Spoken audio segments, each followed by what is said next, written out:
Let's talk birthdays in midlife. Most of us struggle with them. But what if you could take it back and make your birthday actually feel good again? My guest, Tamar Hurwitz Fleming, is here to show us how. Hi, friends, and welcome back to Peace and Plenty in 20. I'm Janine Deramo, midlife transformational coach, mom of three, and your guide to creating more calm, clarity, and confidence in this messy middle of life. Each week, we spend 20 minutes together having honest conversations, sharing strategies, and just creating space for more of what truly matters. And today, we're talking about something that can bring up a lot of feelings as we get older: birthdays. For some of us, they become an afterthought, or worse, like an emotional landmine of unmet expectations. Excuse me. For others, they just look at it as any other day, taking care of everyone else.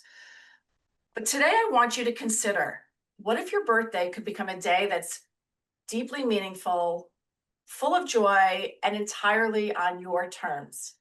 My guest today, Tamar Hurwitz Fleming, is the author of the beautiful and inspirational book, How to Have a Happy Birthday. It's like a guidebook. She's going to help us reimagine what birthdays can look like, especially for us women in midlife who are constantly juggling everyone else's needs and often leaving themselves for last. And quick side note, this conversation is very much aligned with a live masterclass that I'm hosting on October 29th. We're going to spend one intentional hour together, just like Tamar encourages in her book, focusing on you, your life, your intentions, your space to dream. So as you listen today, I want you to imagine this is your opportunity to give yourself that gift, just pressing pause for 1 hour and reclaiming a little bit of your own time. Without further ado, Tamar, thank you so much for being here and having this conversation. And I want you to just quickly, let's dive right in. I would love for you to tell us, where did you come up with this brilliant idea for your book? Well, I'd been paying attention to my own birthday experience for many years, from the really difficult ones to the aha moments to taking charge of my birthday. But the idea for the book came about 15 years ago. I'd had a new friend, a guy who, I knew not really well, but his birthday was coming. And I said, "Hey, what are you doing for your birthday?" And he said, "I don't like my birthday." So I said, "Okay." And a week later, what did I do when his birthday showed up? I brought him a big box of donuts and I said, "Happy birthday," thinking that when he said he didn't like his birthday, it was because he was always disappointed. People didn't show up for him. They didn't put out enough energy, and I was going to change that for him. Happy birthday.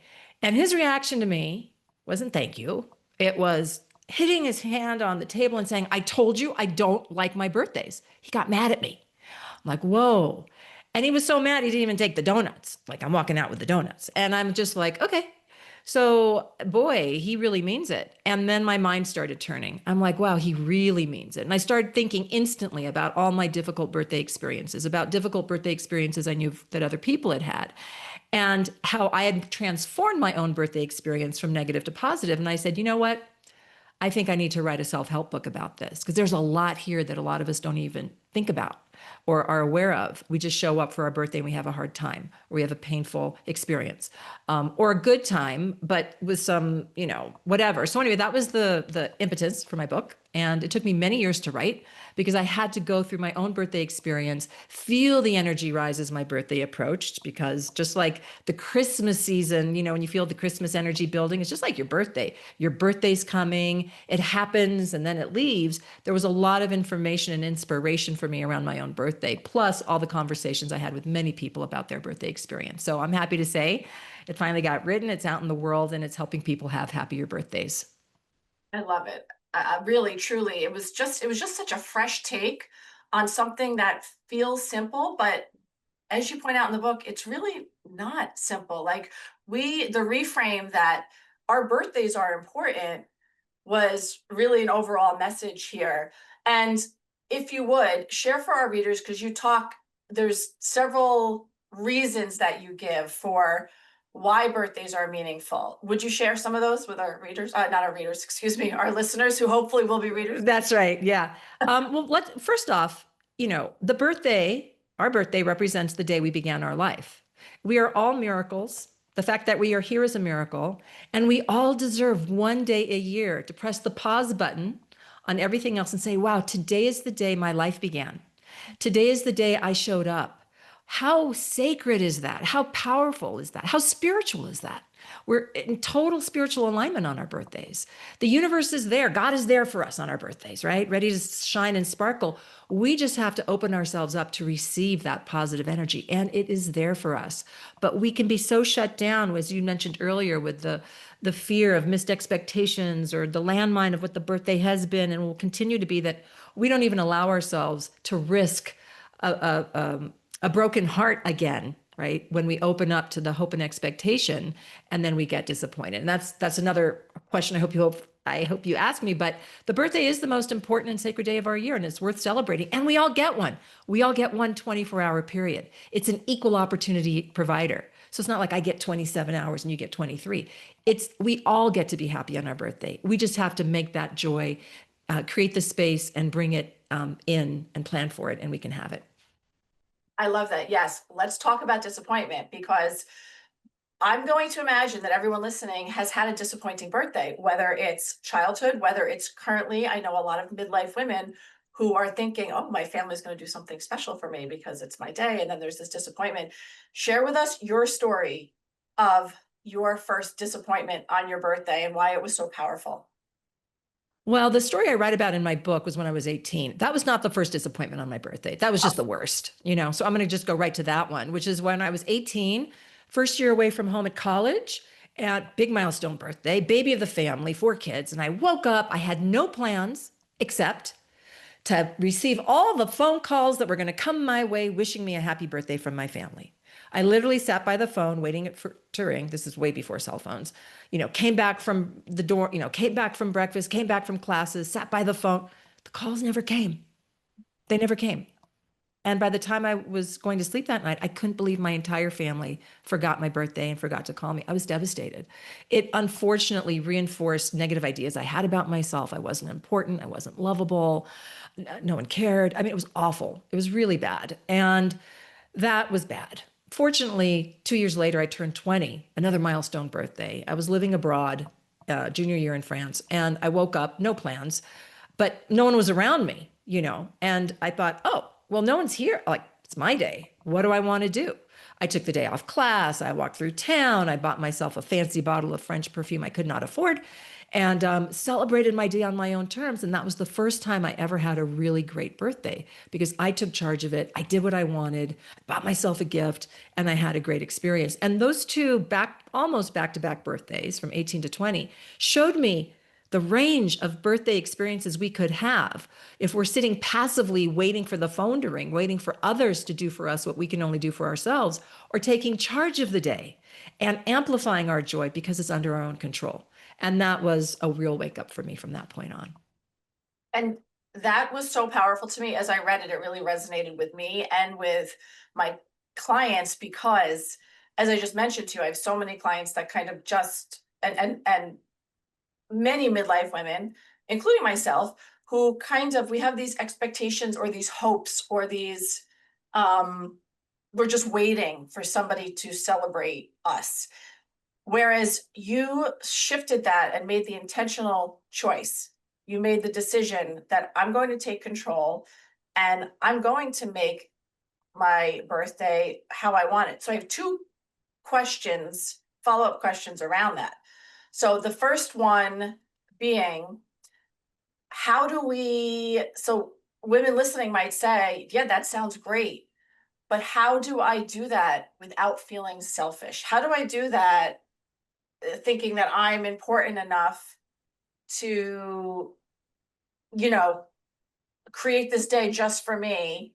Doesn't that feel selfish? What would you say to that? Well, guess what? Birthdays are the one day a year we're allowed to be selfish, just by definition. We're allowed to be in the center of our world just one day a year. And the other thing I want to say, particularly to women, is like, why is being selfish a bad thing? Why can't we be self-centered in our own experience? Why can't we steer the ship, of our own boat? Like, why can't we put ourselves in the center? I'll tell you why, because as women and as mothers, we are caretakers, typically. We tend to be people pleasers. We're always thinking of others' needs before our own. And the message that we get from society, sometimes from our family and other social forces, is that you are selfish. How dare you think of yourself first? That's not who we want you to be. That's not who we expect you to be. How dare you? And I really want to challenge that, especially on your birthday. That's the one day you get to put up the boundary, say, hey, everybody, I love you. This is not about me taking care of you today. This is about me taking care of me. And hopefully you're going to show up and celebrate me alongside me. And the thing I do want to say is that as mothers, as wives, as the center of your household, of course you're expecting your entire family to drop everything and throw up the balloons and the confetti and celebrate you. Of course we expect that. Because we know how loved we are. We know how important we are. But I'll tell you something, unless we're communicating that that's what we want, people can't read our mind. They don't really know. They don't know that it's actually a good thing for them to do to make a big deal about you. So rather than being disappointed and getting our feelings hurt and not communicating that, let's just say, hey, today's my day. What do I want to do? What would bring me joy? Here's what I want to do. Family. I want to have a party. I want to have a barbecue and then a party. And I want someone to make me a cake. And I want y'all to make me cards and tell me how much you love me. And I want to have some private time in the morning to go get a manicure and a spa. Like, create what you want. Take charge with joy and allow yourself to have it. And if you think you're being selfish on your birthday, I invite you to reconsider who you are in this life and how you treat yourself and how you regard yourself, because you deserve to put yourself on a pedestal every day of the year, but especially on your birthday. So practice doing that, even just one day a year, and it will help inform the rest of your year as well. I love that so much, especially your point about communicating, because you're right. We have these ideas in our head, but our family are not wired the same way we are. They can't know what's in our head, what we're expecting. So what a gift to just be able to say and to do it without resentment. There was no resentment Right. in your voice, right? No, not at all. It wasn't, because then what happens is if you don't communicate and you have these expectations, then you're let down, then you're resentful. Just take charge and say, here's what I want, here's what I'm expecting, maybe ahead of time, a few days ahead of time. And the other point I wanted to just make to what you just said, yes, it might be a big party. Yes, it might be a spa. It might just be, I want to go spend some time alone, Yeah. and explain to them that that's not a reflection on them. It's just what you need to fill yourself up so that you can be the best, whatever, mom, daughter, friend, partner, whatever it is. Exactly. Exactly. You get to say, hey, I love everybody. And you know what I want to do for my birthday? I'm going to go off by myself over there for 8 hours. I'll be back at night. See you later. Like, you get to do it with joy. And, something that you said about the mind reading, no one can read our mind, and it sets us up for resentment when they don't. That's a real recipe for self-sabotage, right? Well, like, how much do you love me? It becomes a test. How much do you love me? It's my birthday, and you should know that this is the day I want to feel exalted. This is the day you should know I want the glitter and confetti, right? And when you don't, yuck. I'm not happy now. I feel hurt. I feel wounded. How could you let me down like that? You don't love me that much. Sure, that can happen. We know that happens. I've been through that narrative myself earlier in my life, testing people. How much do you love me? And realizing, well, that's a setup for failure. That's a setup for disappointment. Why ruin your birthday with that kind of setup? Let's change the narrative.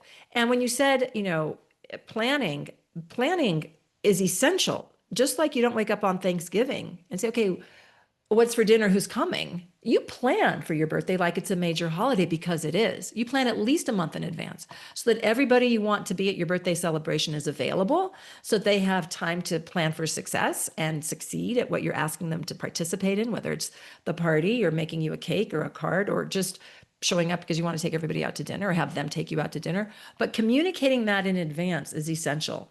And also, as you start to plan in advance, it starts to create some excitement. It starts to build the energy. And by the time your birthday comes, you're ready for it. And that's part of the joy, is the anticipation of it, and then the glory of the day. I love that, Tamar. And I also want to go back to what you just said about kind of preparing for Thanksgiving. I also have worked with many clients who have some of these disappointing holidays because of the same idea of expectation versus reality. Christmas, for example, the kids were unappreciative. I expected this reaction when my teen got this gift, and teenagers, come on. So I think that I love that even though your book is about how to have a happy birthday, we can apply this to other scenarios, other holidays where we can know ourselves and what our expectations are, plan ahead, communicate with the people around us so that we are setting ourselves up for what we want to experience rather than just hoping and wishing everything's going to go the way that we want it to. Exactly. And one of the things I want to say, whether it's about birthdays or let's say Christmas, is that for me, my experience and what I've perceived in other situations for a lot of people is that the true gifts come from a more spiritual, immaterial sharing, right? So Yep. when my birthday comes, my husband buys me a gift, which I love. But the most important gift he gives me is he writes me a love letter. He buys a Mm. birthday card, types it up, cuts and pastes it into the card. Oh my gosh, that is the gift. And so if you're thinking of Christmas or you're thinking of your birthday and you're thinking of the gifts that are being given, sure, they open up the whatever and it's like, versus like, let's spend time together as a family, Mhm. sharing gratitude for who we are, sharing our favorite moment of the past year. Like, let's spend some family time raising the energy together of love and laughter and spirit. That to me has the depth that can nourish the soul so much more than here's a pair of socks. I couldn't agree more. And it's so important to model that because let's face it, our children are going to grow up to be their own adults and have their own families. And if that's what our priorities are, which I'm going to speak for my audience and say that it is, I love that you made that point. I want to jump back to the second part of my question around birthdays, which was you talk about creating a birthday philosophy, a birthday altar. Tell my audience a little bit about that, about what that means, and how someone can start crafting their own if they want to. Yeah. So, one of the things, when you think of if your birthday is a major holiday, and we think about major holidays in our life, decorating the house is a big component of raising the spirit, right? As soon as you put up the decorations for any holiday, you feel like, oh, it's coming. So, same thing with your birthday. One of the things I love to do, actually, the night before my birthday, is I decorate my house. I string up a happy birthday banner, sometimes more than one, and I create a birthday altar, which is I find a spot in my house that's prominent, clear it off, and then I bring in the flowers and I bring in the photos of me from childhood and my parents who are no longer alive, but I love so much and I want to see them. Crystals, um, anything that lifts your spirit and that makes you feel centered in yourself in the highest and best way. I create that, and then as soon as I create my birthday altar, it's like turning on a light switch to the birthday spirit, which shows up, I believe, the day before our birthday, sparkles brightly on our birthday, and then disappears the evening after our birthday. Like there's a real spirit to the experience of having a birthday. But we have to work with it. We have to co-create. Again, I'm going to use Christmas as an example. Not decorating the house for Christmas is very different than decorating the house for Christmas, right? Think of just radically different energy and spirit in the home just by the intention you put out for it. So consider your birthday the same thing. Let's put out the energy to decorate. And building a birthday altar, creating it can be quite emotional as you start picking and choosing what matters to me. What do I want to manifest for the coming year? You can put mementos like that on there as well. Whatever you want, right? Do whatever you want. I personally like to decorate, so I love making it really pretty and sparkly and glitter and all of that. And then when I wake up on my birthday, I sit in front of my birthday altar for just a few moments. I don't make a big deal, but I have a quiet moment with myself to start my day, a spiritual moment with myself, offering gratitude for the life I'm living, offering gratitude for the fact that I get to have another birthday. And that centers me so that when my birthday unfolds, I'm present for it. I have found that when I woke up and just jumped into activities, I felt like I missed the bus. Like, wait, where am I? But starting the day with a spiritual moment of gratitude and reflection, for me, and I write about this in the book, it was a really powerful way to get present spiritually with the day before it became one of celebration and, sparkle. I love that though. The two words, Tamar, that keep coming into my head are both intention and energy. Exactly. 'Cause we can channel that That's what's going to make all the difference. My next question is, I'm thinking also about all the women who really have some very challenging things going on. So, how do you suggest handling birthdays when there are life circumstances, whether it's loss or grief or health issues or financial challenges? How do you still make the celebration feel meaningful when it doesn't feel like you're in the mindset to celebrate? Well, let me just say here that every year is different and every birthday is different. And there are some birthdays, sadly, that will be sad birthdays. I've been through them myself. You can't put a smile on my face when, I just find out that my cousin is dying of cancer. I'm not in the mood to be joyful. But that doesn't mean that I still don't take the day off work, that I still don't try and get a massage that day, that I still don't have dinner with my husband and two close friends to help feel supported in my difficult time. So it's not that I'm just going to say I'm not having a birthday this year. It's just that it's not going to be the joyful woohoo birthday that I had last year. It's going to be something deeper and more meaningful. And you can use your birthday when you're facing hardship of any kind, whether it's to you or people close to you, to be reflective, to look back on your life, to look ahead at the year ahead, to say, what can I change in the coming year to help me get through this challenging time? What can I invoke in the coming year to help nourish and support me during this challenging time? How can I find my center and my spirit and my gratitude for what I've had up until now and what I hope to create in the coming year? So don't be confused that a birthday every year has to be happy to the max. Sometimes they're not. Let's just be real about that. But let's not ignore the sacred power of the day and throw that out as well. Let's reframe it and see, how can I create a nurturing birthday? How can I create an emotionally honest birthday? And I've cried on my birthday, and that was a very appropriate thing to do. It was very healing. But there are ways that you can still feel the sacredness of the day despite the hardship. What a great balanced approach, and just so real. And in terms of preparing, like you're talking about, like just preparing mentally, I think what I'd like you to mention is, in terms of reflecting upon or being intentional, we need to do a little bit of that work. And so I just want you to quickly touch on, you also have a workbook that could be helpful, correct? Yes, I do. Share that with our audience. How to have a happy workbook, how to have a happy birthday workbook. There's a lot of really meaningful and thoughtful questions in a journal format that you can then answer yourself to get clarity about some of the birthday experiences from the past, some of the fears you have around aging, some of the ways that you can create a celebratory day. This workbook can be transformational for people. I've already heard that they didn't want to celebrate their 60th birthday. Then someone gave them the workbook and the book. They did the work and they realized, oh my gosh, I deserve to celebrate myself. I'm going to throw myself a party. So there's work we can do, but a lot of our birthday issues are subconscious. They're hidden. We don't even think that we have birthday issues.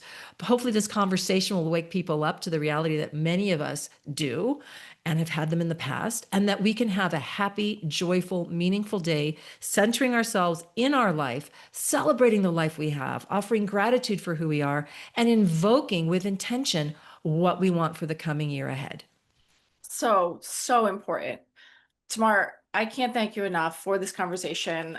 I love how your book gives us permission, which is something I talk about all the time with my audience, permission to celebrate ourselves, and not in a performative way, but in this really grounded, deeply personal way.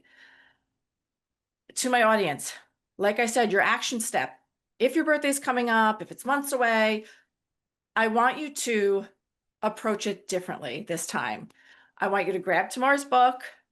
I would grab the workbook also and start thinking differently. Shift your perspective about this 24 hours that we all get, because you deserve it. And if this conversation resonated, don't forget, join me on October 29th for a very similar type of activity, taking an hour to be intentional, right? Taking that time and space, not for anyone else, just for you. It's the perfect chance to put some of Tamar's ideas into practice, whether it's designing your birthday or setting fresh intentions, or just any desires that you might have that you kind of brush to the side. So in the show notes, I'll put a link to the book. I'll put a link to the workbook. I'll put a link to sign up for the masterclass. And Tamar, thank you again.